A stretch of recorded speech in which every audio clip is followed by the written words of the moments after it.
हाँ जी, सभी को जय हिंद। तो आज हम बात करने वाले हैं कि कैसे भारत का पार्टीशन हुआ। पार्टीशन ऑफ इंडिया, पाकिस्तान कैसे अलग हुआ। ये मॉडर्न हिस्ट्री के लिहाज से आपके लिए काफ़ी ज़्यादा इंपॉर्टेंट है टॉपिक।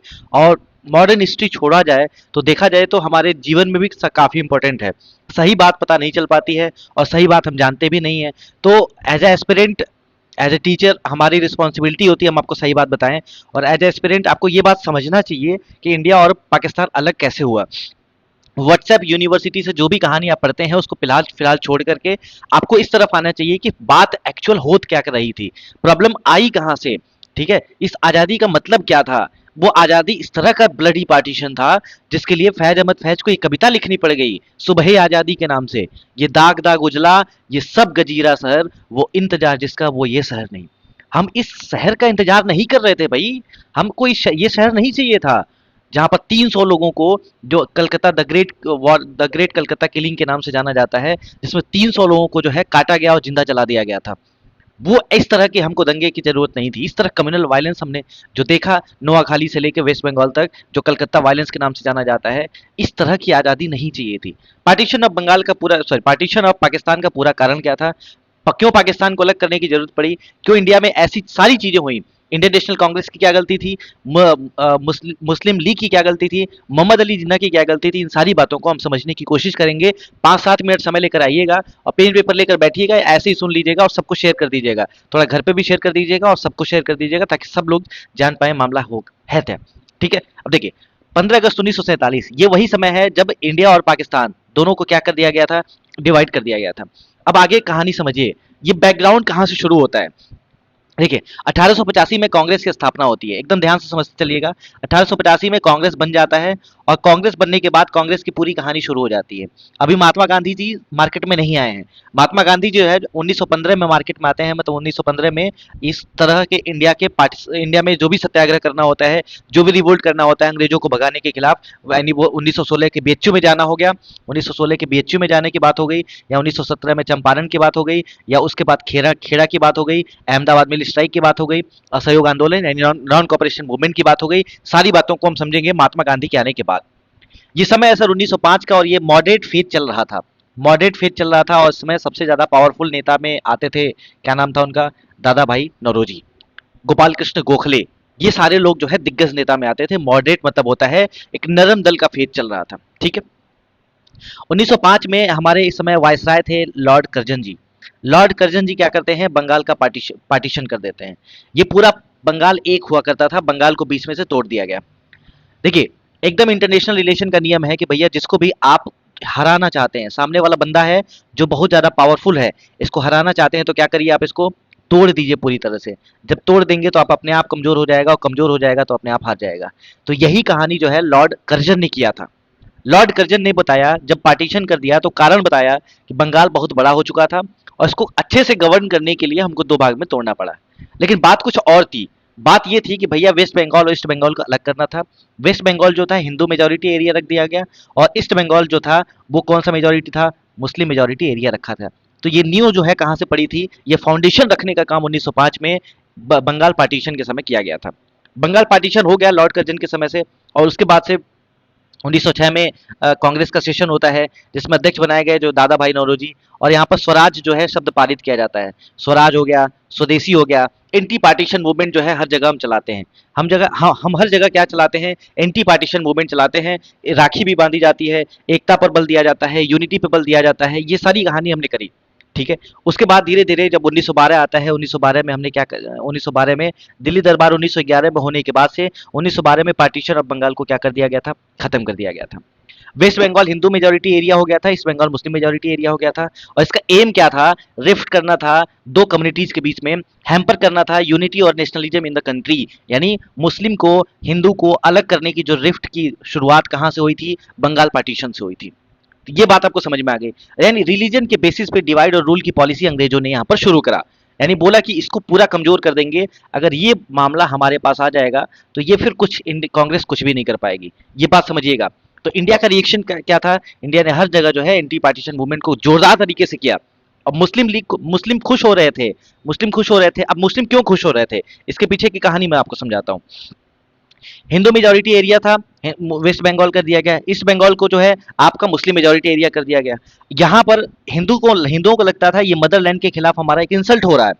मुस्लिम खुश हो रहे थे। क्यों खुश हो रहे थे? क्योंकि देखो उस समय क्या हो रहा था बंगाल में, एक्चुअल कारण मैं आपको सुनाता हूँ। उस समय बंगाल में जो था इकोनॉमिक कंडीशन मुस्लिमों की बहुत खराब थी। और अगर मुस्लिम की इकोनॉमिक कंडीशन खराब थी, उसके पीछे का कारण क्या था? वहां के हिंदू बिजनेसमैन ने यहाँ पर डोमिनेंस था हिंदू बिजनेसमैन का। इसकी वजह से मुस्लिमों को लगता था कि मेरा जो हालत खराब है वो हिंदुओं की वजह से खराब है। और इसकी वजह से ये ईस्ट बंगाल जब बना, तो ईस्ट बंगाल बना तो जो है यहाँ पर वेलकम किया गया मुस्लिम के द्वारा। ये कहानी थी। कहानी क्या थी? हिंदू बिजनेसमैन यहाँ पे पूरी तरह से डोमिनेंस करते थे और मुस्लिम को बहुत ज्यादा ग्रोथ नहीं मिलता था। मुस्लिम की हालत खराब थी, इकोनॉमिक कंडीशन खराब थी। इस वजह से इन्होंने बोला बहुत अच्छा हुआ पार्टीशन हुआ बंगाल का। ये बात समझिएगा ध्यान से। अब उसके बाद 1911 में धीरे जाते जाते इसको खत्म कर दिया गया, क्योंकि बहुत ही ज्यादा प्रोटेस्ट हो चुका था, बहुत सारे कम्युनल राइट्स हो चुके थे। ये बात ध्यान रखिएगा, ठीक है। उसके बाद की कहानी कैसे होती है? 1905 में बंगाल में ये बंगाल पार्टीशन होता है। 1911 में पार्टीशन को खत्म कर दिया जाता है। इसके बीच में हुआ क्या था? अब ये कहानी खत्म तो हो जाती है, फिर से बंगाल को एक कर दिया गया था, लेकिन एक जो कम्युनल डिफरेंशिएशन होता है, हिंदू और मुस्लिम के बीच का एक अंतर होता है, यहाँ का एक दरार, एक बीज बो दिया गया था। कहां पर? 1905 के समय लॉर्ड कर्जन ने यह काम करा था, यहां पर हिंदू और मुस्लिम के बीच में एक बीज बोने का काम करा था, ठीक है। तो ये कहानी होती है 1905 में। उसके बाद 1911 की कहानी होने के बाद, 1911 में हो भी जाता है ना, तो उसके बाद भी हिंदू और मुस्लिम अभी भी सब लोग अलग अलग, हिंदू जो है अलग तरीके से देखते थे, मुस्लिम अभी भी अलग तरीके से देखते हैं। एग्जाम्पल के लिए मैं बताता हूँ। एग्जाम्पल के लिए याद रखिएगा, बाल गंगाधर तिलक उस समय थे जिन्होंने शिवाजी उत्सव और गणेश उत्सव बनाने का काम किया था। आज बेसिकली सौभाग्य ये है कि आज गणेश चतुर्थी भी है, तो गणेश चतुर्थी है आज, और गणेश उत्सव मनाने का काम किसने किया था सबसे पहली बार? बीजी तिलक, यानी हमारे लोकमान्य बाल गंगाधर तिलक ने महाराष्ट्र में किया था। गणेश चतुर्थी को जब मनाया जा रहा था, तो मुस्लिम के मन में ये बात आ रही थी, ये पूरी तरह से जो है आपको अपने लिए करते हैं, यानी हिंदू अभी भी क्या है, अपने ही लिए करते हैं। यानी उन्होंने जो है, उनको ये उनके मन में बैठ गया था ये चीज, हिंदू होते ही गलत है। तो ये बीज बोलने का काम 1905 में बंगाल में कर दिया गया था। आगे बढ़ा जाए। उसके बाद 1906 आता है। जैसे ही 1906 आता है, इस समय मुस्लिम लीग की स्थापना होती है। मुस्लिम लीग की स्थापना ढाका में किया गया था, ढाका में। और किसने किया था? तो भैया नवाब सलीमुल्लाह और आगा खान ने किया था। सलीमुल्लाह और आगा खान ने किया था। ये बात ध्यान रखिएगा, आगा खान ने किया था। ये बात समझ में आ रही है? अब मुस्लिम लीग एक कमजोर संस्था थी, और उसके बाद आता है 1909 का गवर्नमेंट ऑफ इंडिया एक्ट, जिसको मॉर्ले मिंटो रिफॉर्म के नाम से जाना जाता है। इन्होंने क्या बोला? सेपरेट इलेक्टोरेट होना चाहिए, यानी मुस्लिम के लिए सेपरेट इलेक्टोरेट होना चाहिए।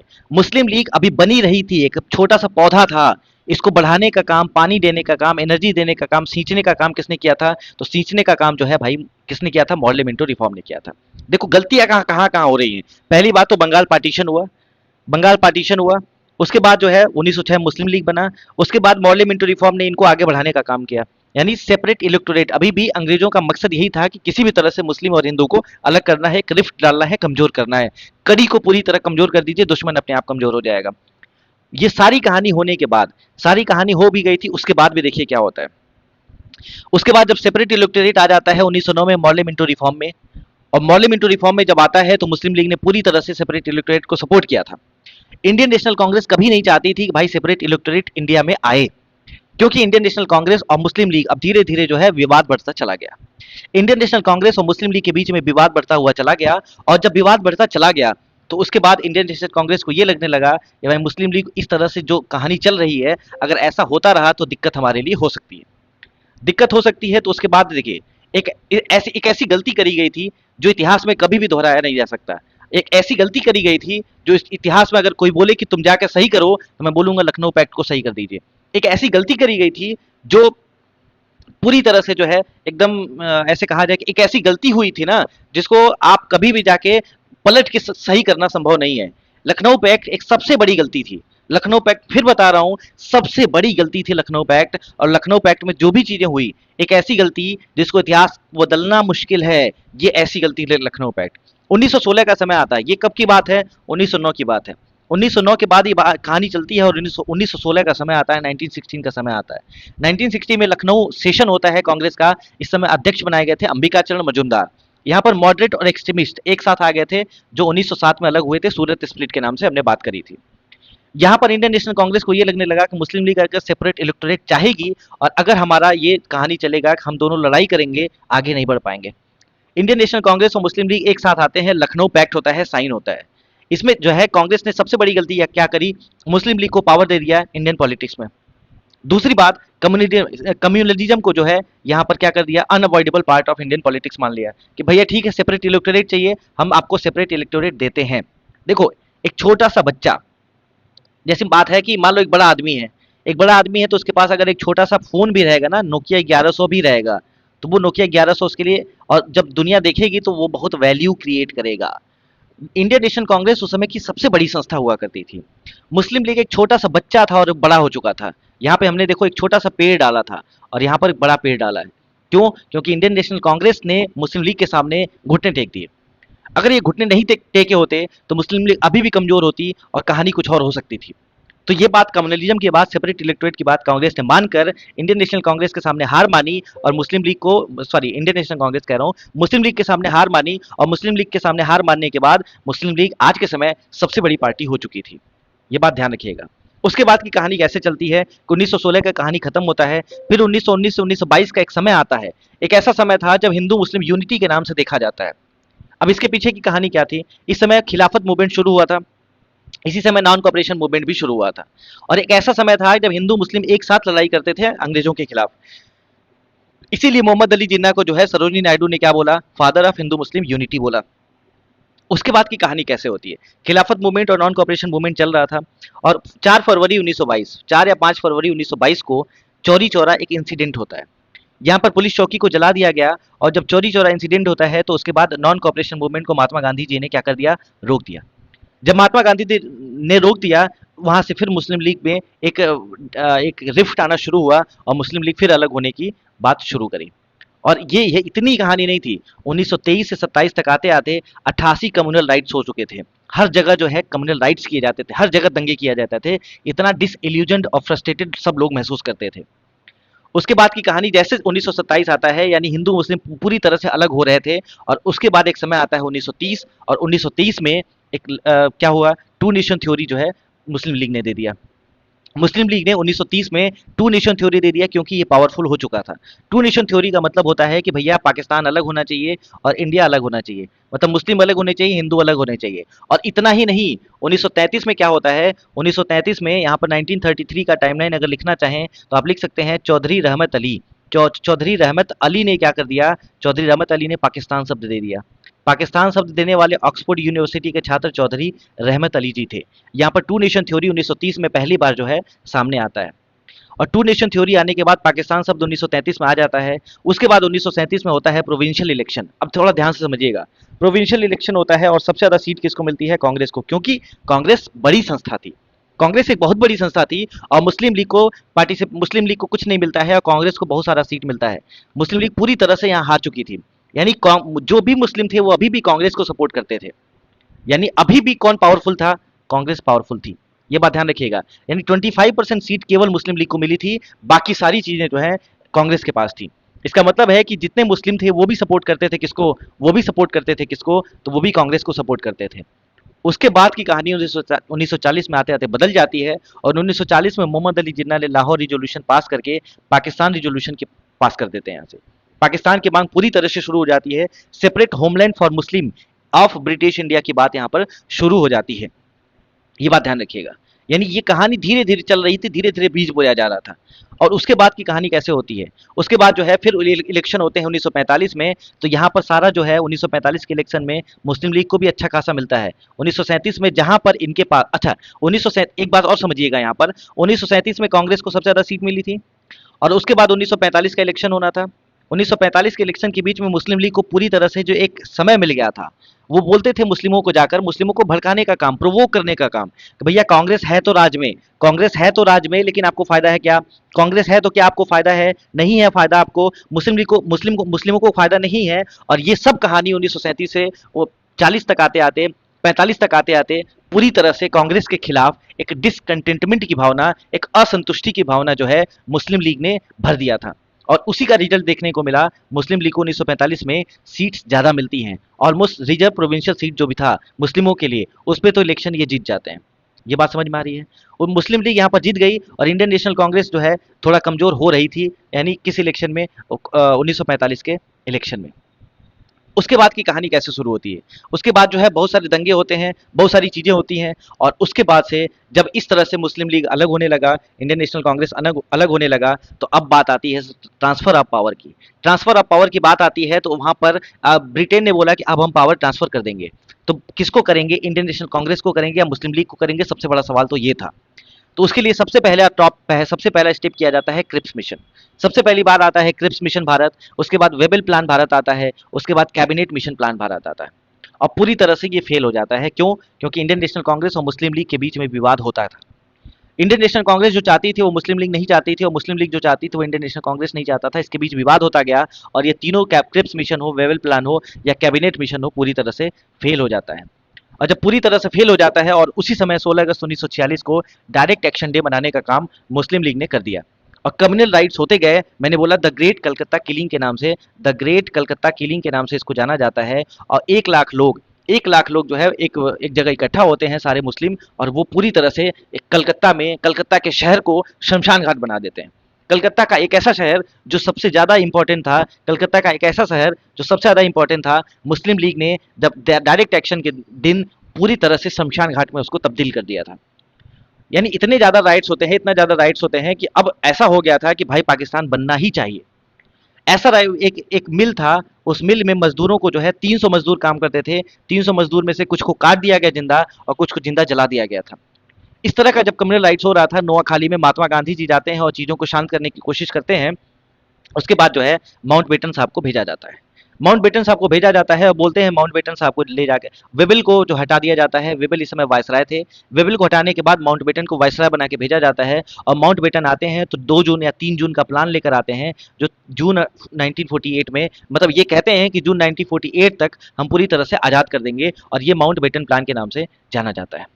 माउंटबेटन प्लान का सबसे पहला काम ये था, भैया पार्टीशन होना चाहिए, और पार्टीशन जो है एक पाकिस्तान होगा और दूसरा इंडिया होगा। और ये पार्टीशन, एक डिवीजन जो है वो 15 अगस्त 1947 को पूरी तरह से आज़ाद कर देते हैं माउंटबेटन जी। माउंटबेटन, उसके बाद यहाँ पर सबसे पहले पाकिस्तान के पीएम बनाए जाते हैं लियाकत अली खान, और इस इस समय गवर्नर जनरल बनाए जाते हैं कौन, मोहम्मद अली जिन्ना।